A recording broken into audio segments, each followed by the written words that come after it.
Hello everyone, this is Yuvraj here. I have tried to make smart house wiring.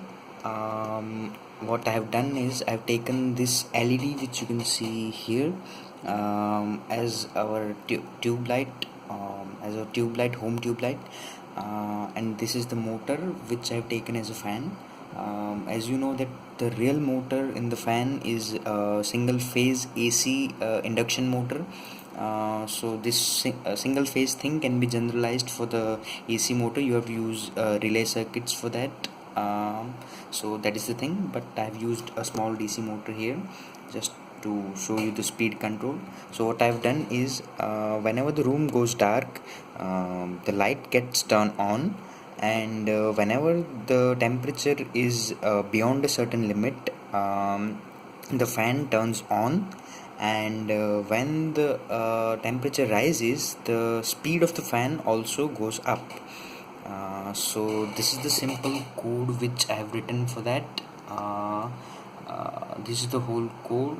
That is not much tough. If you want it, it will be shared to you. And let's have a look at the circuit. So in the circuit, I have taken this LED, as you can see in the back, and this is the transistor. Now the thing is, why I have used transistor. So the answer is, if you are using DC motor, you are controlling the speed of the DC motor with the help of Arduino generates 5 volt, right? So 5 volt is enough to drive a DC motor, but the current which Arduino gives is not enough for a DC motor to run. So that's why, to provide it more current, I have to use transistor. So this is the transistor which I've used. This is one diode, this is LDR, and these two are the resistance which you can see here.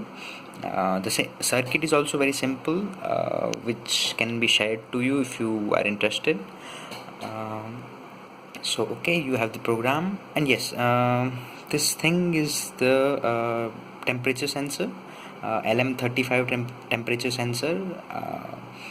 So okay. So now we will run the run the program.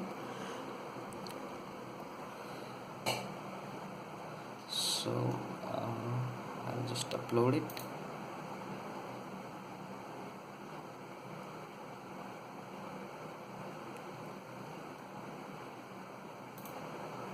So in the serial monitor you can see two things. The upper one, the 72 84 26, is nothing but the result of LDR.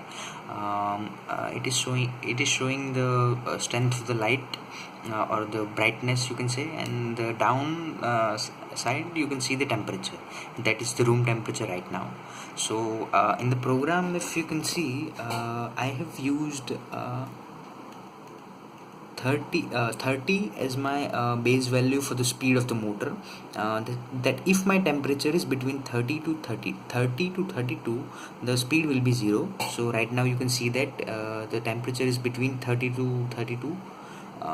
So the speed is 0, right now the motor is not moving. But if you see the second limit, which is I have given as 33 to 40. So if the temperature is between 33 to 40, my speed will be 100. Okay, and if it goes beyond 41, my speed will be 200. So let's see. So for that I have to increase the temperature. So I will just simply put my hand on the temperature sensor. You cannot see it, but I'm doing it right now. So the temperature should increase bit by bit. As you can see, the temperature is increasing. As soon as it crosses 33, yes, you have the motor working. As you can see, the motor is working, and the temperature, you can see it is rising beyond 41. So it is on the 200 speed right now. Now I'm taking my hand off from the temperature sensor. Now it should settle down to 30 again.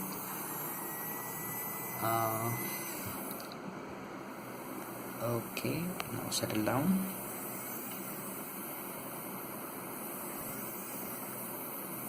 As you can see, as the temperature is varying, it is also showing the variation in the speed of the DC motor.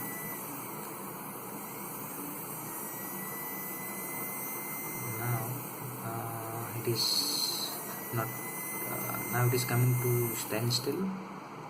Yes, now it is on standstill. This is the room temperature. You can see now that is 31 Celsius. So the motor has stopped working. And as you can see, it's working. And the second thing, as soon as the room goes dark, the light gets turned on. So let's check that out. The room is dark, light is on. Room is bright, light is off. On and again off. So this is the simple thing I've used.